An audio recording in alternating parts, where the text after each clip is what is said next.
Good morning, everyone. Uh, in our last session, I outlined this particular move here.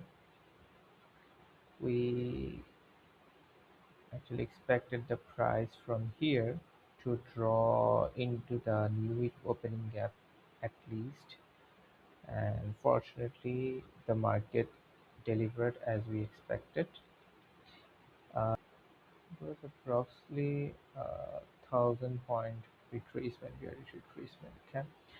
So in this session, we will review that analysis and also share our analysis going forward into the week, right? So what has been happening lately? We can see that the market has been delivering some exhausted bullish price delivery here, smooth edges, right? The month of June opened, market offered a bearish retracement, took out the sell side liquidity right here. From there, we started to uh, see some change of price delivery. Market started to pivot from bearish price delivery to bullish price delivery here, and then from let me do that. Okay, so from here, from the second week, we started to see the bullish price delivery. Right, we took out the buy side short-term liquidity here, short-term high here, and then we continued to go bullish on the third week as well. And when we were here, we expected this move. Now, why did we do that? Apparently for two reasons. There are others, but apparently for two reasons we did that. If you see this particular range over here, this range from here all the way to here, right? This is the equilibrium. Yes, here. Let me mark it out. This is the equilibrium. And when market started to deliver the bullish prices, it took a break at the equilibrium.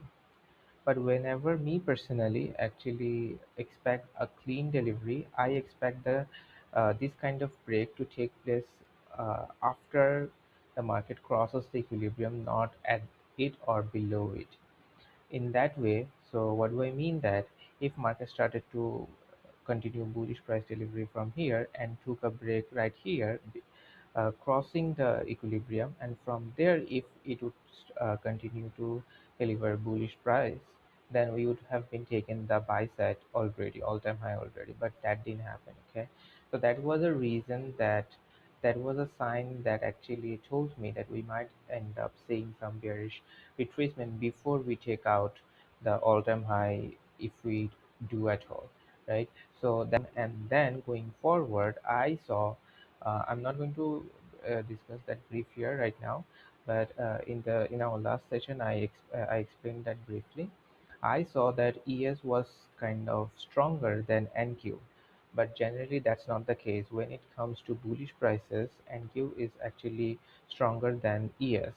The fact that NQ was resisting to draw bullish prices right here, while the ES has already taken out the all-time high, that actually signaled that we might have unfinished business down in the discount areas. So based on those two reasons, I came to a conclusion or sort of a narrative that we might see some sort of bearish retracement before we take out the all-time high, if we do at all. That is, we at least expected that the market to come down to the new week opening gap right here. Okay, so that's what we got. That's okay. So that's what all about that week, this price move.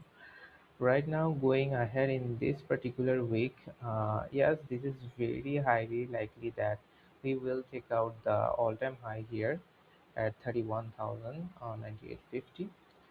Um, yes, that is a very high possibility considering everything we have right now. But personally, I don't have any trade setup at this moment. I'll be sitting back and let the market cook and see what unfolds. Yeah, that's pretty much it at this moment. The market seems to fill up this gap right here.